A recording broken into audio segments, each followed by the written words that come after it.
பிரியமானவர்களே, இயேசு கிறிஸ்துவின் நாமத்தில் வாழ்த்துக்கள். பிரியமானவர்களே, நான் ஒரு முறை தேவாலயத்திலே அமர்ந்து தியானித்து கொண்டிருக்கும் பொழுது ஒரு சகோதரரை பார்த்தேன். அந்த சகோதரர் தேவாலயத்திலே வைத்திருக்கிற சுரூபங்கள், படங்கள், ஓவியங்கள் அனைத்தையும் முத்தம் செய்து கொண்டே செல்கிறார். மொத்தம் இருக்கிற தேவாலயத்தில் இருந்த அனைத்து சுரூபங்களையும் அவர் தொட்டு கும்பிட்டு விட்டு வந்து அமர்ந்து கொண்டார்.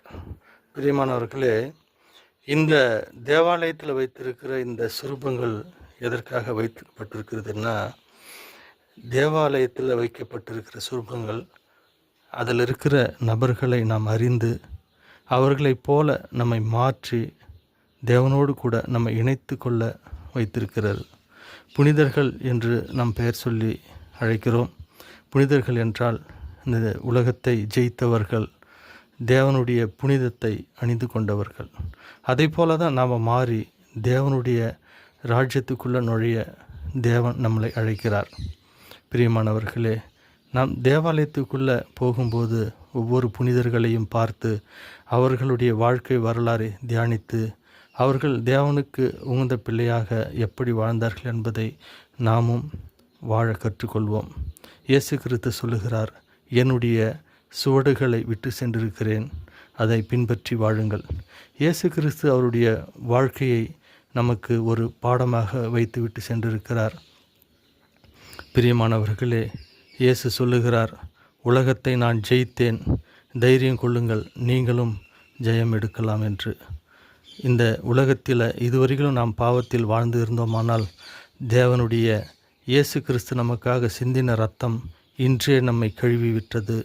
இயேசு கிறிஸ்துனுடைய மரணத்தை யார் யாரெல்லாம் விசுவாசிக்கிறார்களோ அவர்கள் எல்லோரும் அவருடைய இரத்தத்தால் கழுவப்பட்டு அவருடைய பிள்ளைகள் ஆனோம்.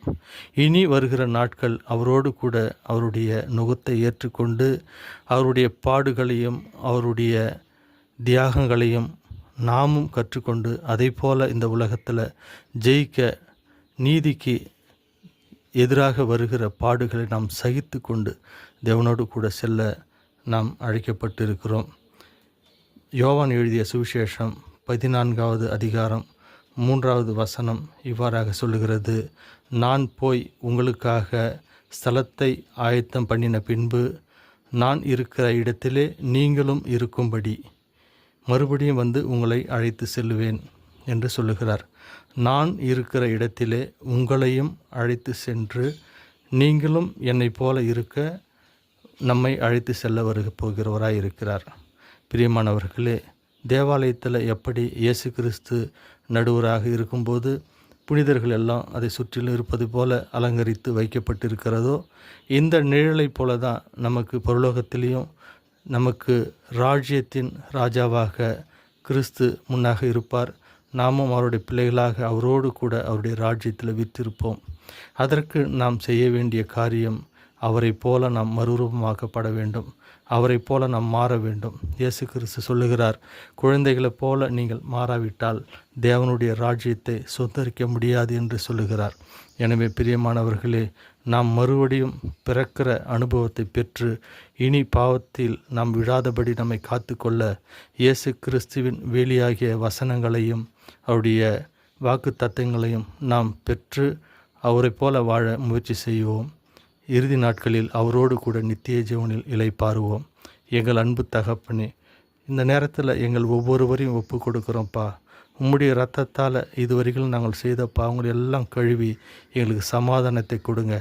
ஒவ்வொரு நாளும் தேவனுடைய வார்த்தைகளை தியானித்து அதன் பிரகாரம் நாங்கள் வாழ எங்களை ஒப்பு கொடுக்கிறோம். நீர் எங்களையும் எங்கள் கூட இருப்பவர்களையும் சகோதர சகோதரிகளையும் பிள்ளைகளையும் ஆசீர்வதித்து எங்களுடைய தேவைகளை அனைத்தையும் பூர்த்தி செய்யுங்கப்பா. இந்த உலகத்தில் வருகிற சோதனை பாடுகளை எதிர்த்து நிற்கக்கூடிய சர்வாயுத வர்க்கங்களையும் எங்களுக்கு கொடுத்து ஆசீர்வதிங்க. விசுவாசத்தை எங்களுக்கு கட்டளையிடுங்கப்பா. இயேசு கிறிஸ்து நாமத்தில் ஜெபம் கேளும் நல்ல பிதாவே. ஆமீன், ஆமீன். இந்த நாள் இனிய நாளாக அமைய வாழ்த்துகிறேன்.